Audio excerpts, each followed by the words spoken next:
Hey parents, let's talk about forcing young children to apologize.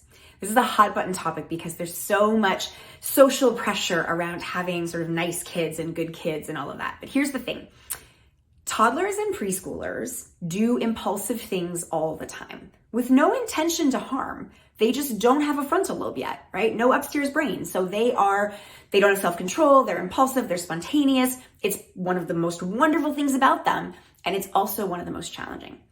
When they do something, either that they weren't supposed to do or someone has gotten hurt, whether it's intentional or not, the first thing we as adults do is we say, go tell so-and-so you're sorry. But here's the problem with that. First, they're not sorry. They didn't intentionally do the thing. It just sort of happened. And they're too little to understand there's a connection between that other child crying and the bad feeling in their tummy and the words that they're supposed to say to make it better. They're too little to make those connections. When we force a child to apologize, all we are teaching them is that there's a magic word that they can say that will get them out of trouble.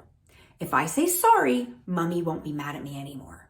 If I say sorry, daddy will still let me have dessert at dinner. That's the only thing that they learn when you force an apology.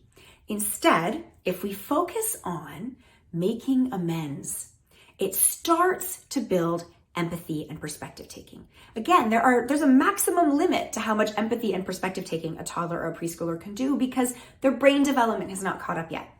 But when you pull in both the wounded child and the offender and you talk to them together and you say, Johnny, do you see that Sally is crying? Do you see that she's sad?